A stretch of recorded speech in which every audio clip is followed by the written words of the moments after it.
para o alvo. Se Deus quiser, pela sua graça e misericórdia, nós estamos iniciando hoje uma série de reflexões na carta do apóstolo Paulo aos Filipenses.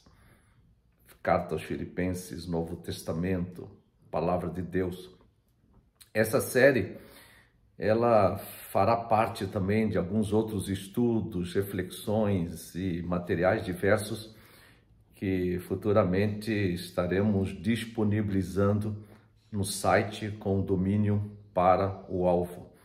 Esse site que ainda está sendo elaborado. Além do site, nós também, esse material e principalmente as reflexões estarão sendo disponibilizadas no Instagram, no canal Para o Alvo, de uma forma primordial, ou seja, principal, além do outro canal que eu tenho, que vai ser comunicado coisas mais pessoais, de viagem, etc.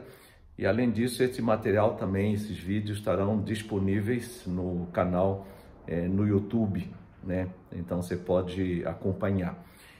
E o grande desafio que nós temos com estas reflexões e todo esse desafio é pensar que nessa etapa de desafios que Deus tem me concedido, numa nova perspectiva ministerial, continuar segundo a vocação e o chamado que Deus dá pastoral, investindo em vidas para que nós possamos a cada dia caminharmos exatamente para o alvo, para o nosso pensar, para o nosso ser, viver, para o nosso fazer, para o nosso ter, cada vez mais conformados com o ensino e o caráter do Senhor Jesus Cristo e vivendo a cada dia no presente com a perspectiva da esperança eterna reservada, preservada nos céus em Jesus Cristo.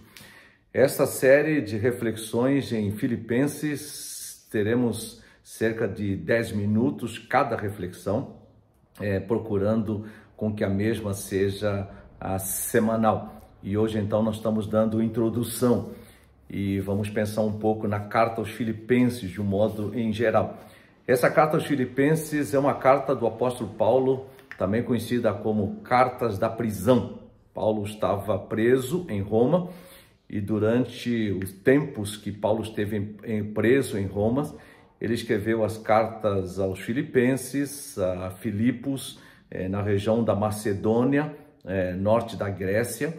Ele também escreveu carta aos Colossenses, carta aos Efésios e carta a Filemon. E esta carta aos Filipenses, ela é uma carta que nós podemos perceber várias razões pelas quais Paulo escreve. Primeiramente, vamos pensar de que Paulo está preso. Em Filipenses, capítulo 1, ele escreve, por exemplo, no versículo 7, aliás, é justo que eu assim pense. E o que ele está pensando? Que ele está certo, convicto, de que aquele, uma referência a Deus, que começou a boa obra em vocês, ou seja, nos cristãos, que é a obra da salvação, ele há de completá-la até o dia de Cristo Jesus. E aí futuramente refletiremos sobre esse versículo quando chegarmos lá. E ele fala então no versículo 7, aliás, é justo que eu assim pense de todos vocês, porque os trago no coração, seja nas minhas algemas, porque ele está preso, seja na defesa e confirmação do Evangelho, pois todos vocês são participantes da graça comigo. Então, Paulo preso por causa da confissão da sua fé em Jesus Cristo.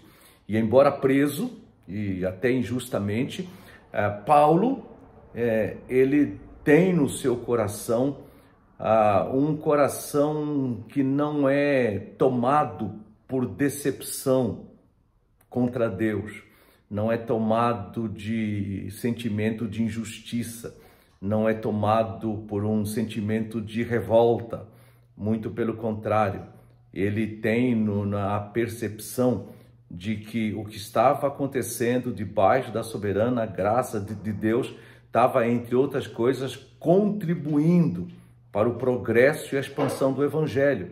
É aquilo que ele escreve no versículo 12: quero ainda, irmãos, que saibam que as coisas que me aconteceram têm até contribuído para o progresso do Evangelho, de maneira que toda a guarda pretoriana e todos os demais sabem que eu estou preso por causa de Cristo. E ele continua no versículo 14 de Filipenses 1.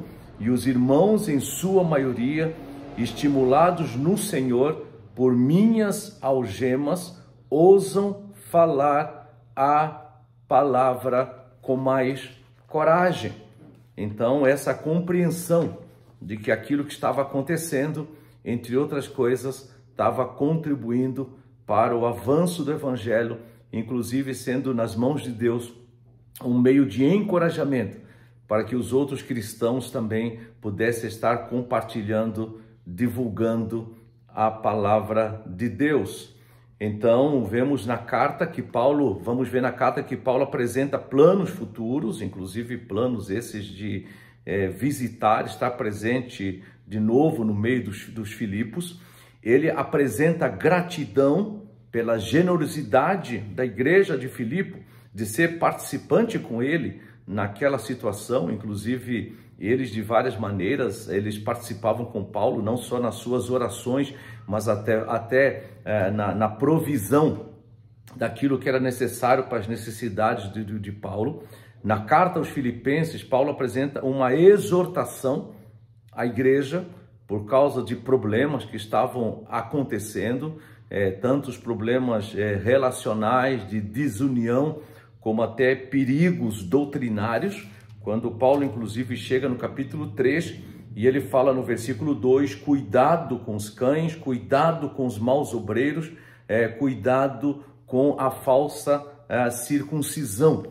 Também nós vamos encontrar nessa carta um foco em alegria, em contentamento em Cristo, na suficiência de Cristo, onde Paulo aprende a ser independente das circunstâncias e no relacionamento com Deus, com a suficiência de Deus, ele aprende a viver contente em toda e qualquer situação e ao mesmo tempo ele desafia os cristãos: alegrai-vos sempre, alegrai-vos no Senhor.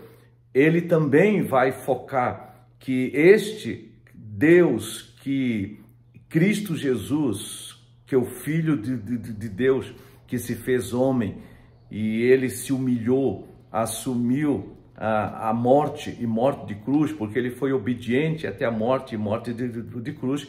Esse mesmo Jesus Cristo, que é Deus, Filho, ele foi exaltado sobremaneira e lhe deu um nome para que a todo nome de Jesus todo joelho se dobre e toda língua que confesse que Jesus Cristo é Senhor. Então estaremos vendo no decorrer da carta aquilo que Paulo apresenta e as implicações disso, conforme eu já disse, para o nosso pensar, para o nosso ser, para o nosso fazer, para o nosso ter. E eu quero te desafiar a ler a carta aos Filipenses numa atitude de oração, de gratidão e ao mesmo tempo de súplica a Deus para a compreensão da carta, e não só a compreensão, mas também a aplicação dela em todo o teu pensar, em todo o teu sentir, em todo o teu ser, em todo o teu viver, em todo o teu fazer.